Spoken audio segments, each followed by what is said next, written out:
Francis, let's begin. I would love for you to first start out by telling me, how did you and Eddie Donaldson meet?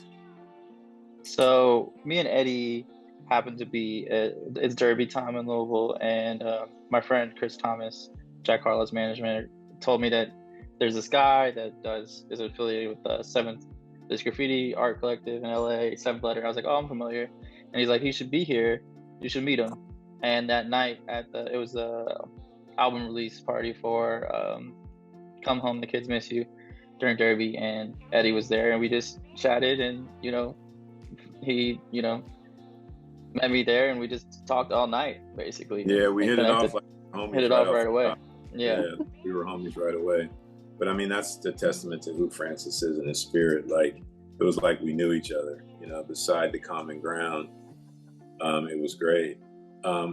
Speaking of Jack, how is it working with that squad?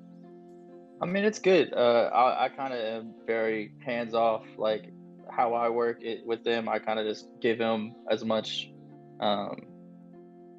input as much as I can, but I'm very like there but not there at the same time, which works. Yeah, perfect. So I love hearing about how relationships begin and where they go. Now, to that point of relationships, I hear that you have a really tight relationship with your father. So if you wouldn't mind, who is this guy? Who's your dad?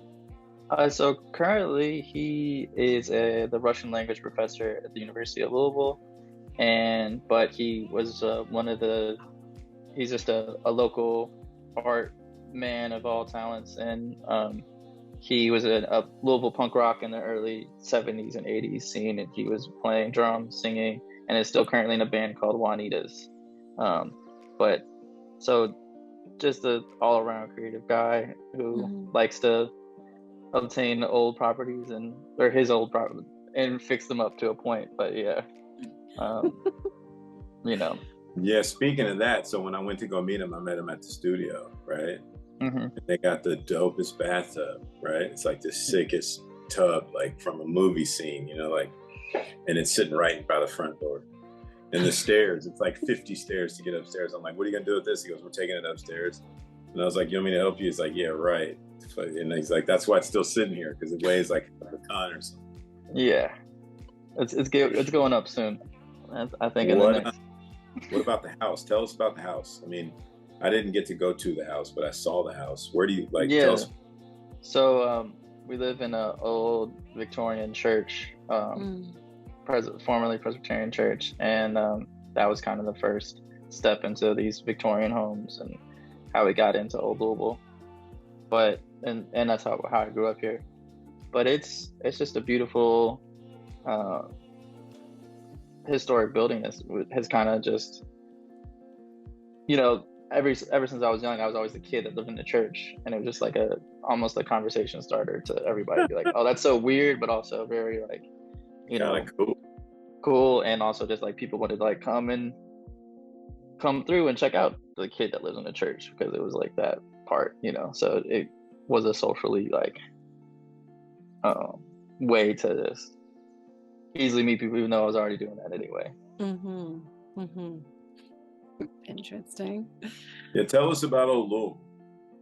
I mean, so Old Louisville, it's a historic preservation district. All the houses here are old Victorian houses, mostly built from 1880 to 1900, and it's, I think, one of the only like district like this like in the country. But it's really cool, because it was in the 80s, it was like falling apart, and it kind of got renovated and updated, and then became this preservation district. But growing up here in that post period from the 90s to now, it was a mix of like urban city life and this interesting, non-city, like very community based. So I just met just so many friends, and was like very centrally located in Louisville, and had a very diverse upbringing here. Nice. Well, so now that we know a little bit more about where you live, I'd like to hear just about what you do. Let's talk about that for a moment. Okay. I mean, so I focus a lot in apparel, but also art, and I just bring and culture in general. So I'm just all over the place. So it's really like a Renaissance man of sorts, where I just do a lot of different things, but all art related, if that makes sense. Yeah, that makes complete sense. What's the name of your brand? So my line is called Know Nothing, and then I also have a creative collective with my partner Dominique Haley. Sorry, this is former name, Dominique Haley, and we're a DJ collective called 2026. Very cool. Very cool. And you guys do the hot parties in Louisville and yeah, beyond, right? we do parties in Louisville and everywhere else, but yeah. So what kind of music you spin? So we're open format, but we're very hip hop based, but we then go into different dance pockets and have a lot more fun with that. Great. So that brings me to my last question, but it's not the last question. If you had to make a choice, is it Biggie or Tupac? I think in my sets I play more Biggie. Yeah, no doubt. I figured that with the hat. Right? Yeah. I shouldn't even ask the hat. But just the storytelling and Biggie's music was also really great as well. And also just the Puff Daddy-esque, I still love Diddy a lot as well. So yeah, bad boy for life. Mm-hmm. What so if you had to, like, who's some of the hottest, I know this is a tough question, but who's some of the hottest artists in Louisville right now in your on the visual art side, like graffiti or painter, visual artists? I think personally I really like Kia Celeste. Visually, she's not really from here. She's from Brooklyn, but she's been living here the past like 5 to 6 years, and we've actually thrown a few parties at her studio and things. But she really works with found objects and kind of molds them into different spaces. But she's one of my favorites. Nina, aka Dirt Gremlin, is also one of my favorite artists in Louisville right now. What's her name? Nina Kersey. And so yeah, they do a lot of really cool work as well, and they were just featured in a Louisville radio special recently, and their work was in there. So but I ended up going to University of Louisville with them, and that was really good. So yeah, those are two artists that I really like. What's the name of that spot that you took us over for the empanadas? The empanadas. Where did we go? You did was it empanadas we ate? The folk we had chilaquiles, didn't we? Okay, I don't remember. Yeah, we went to Foco, and what's it called? Foco, Foko. Okay. And you did that's their my logo. Friend. Yeah, redid their logo, and they're just good friends of mine. Chef Francisco Garcia. Right now, I'm not saying his name right. Francisco Javier Leonardo Garcia. Get the full name. The interesting thing about this place, Ali, that you and Jack would love, is that it's like this communal space that has coffee, restaurants, and all these different. They do salsa night on Thursday, and so I would, if I was there, I'd probably want a space in there where I could sell prints. What's the name of that spot? That's called Logan Street Market, and they kind of started. So the cool story about Foco is they started right before the pandemic, 2019, in that fall, and that's when Logan Street just opened up. And then the pandemic hits February or March 2020, and basically all the restaurants in there are just, they're all just starting, and then everybody closes. But they have to let go of their whole team. But the owner, the two owners, and then they had a baker who ends up becoming the co-owner with them. As us three partners together. They all stay on board, and they add delivery, and they just work. They're the only restaurant in this full huge market space working throughout the whole pandemic, and they're just delivering for free to everybody and just staying open. And I was just coming and hanging out with them regularly. Yeah. Supporting the community. That's good. Yeah. And so I was helping them make content and just get, a little bit load off their shoulders and getting their, food out there. But I think the reason that market stayed open after or during the pandemic was because they were the only ones like there, just like keeping it alive. Yeah, who's got the best pizza in Louisville?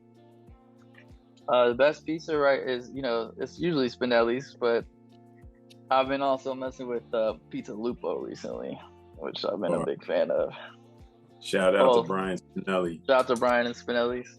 Right. I've been a big fan. He's got the Korean barbecue pizza right now, which I've been. Oh, that sounds amazing. It's really good. How are we on time, Allie? I think we're good. Hey, speaking of Spinelli's, did you go there and try the chicken and waffle pizza? Yeah, I've had the chicken and waffle pizza a few times. Is it amazing? It's also really good, but but the Korean barbecue ones is like in the last year, and but you should get the smaller one, because I feel like the large one has the same amount of toppings as the small one does. But so you get more of an intense flavor profile with the small ones. Okay, I know so what I'm ordering now. Allie and Jack are coming. Hopefully, you're going to come to Louisville for the festivals, and if they do, we'll take you over there, and Brian will buy you a big pizza. Yeah. All right. Well, Awesome. what's next? What's next in your world? What you got? What's coming up? So actually, which I haven't told you this yet, but I have my Know Nothing pop-ups in LA finally are happening at 2 different locations around the same time as the first festival, the Bourbon Beyond, but in LA. So I'll be in LA that weekend. But it's one's gonna be at the east and one's gonna be in the west. So one's gonna be at this spot off Melrose called Appointment Only, and then another one's gonna be at what's the other, Homebody, which is like in the valley. All right. Well, I wish I was here. Yeah, it's gonna be great. And then Jack has his show in Inglewood on that Tuesday. Oh wow! So you're gonna be so Louisville's in the house.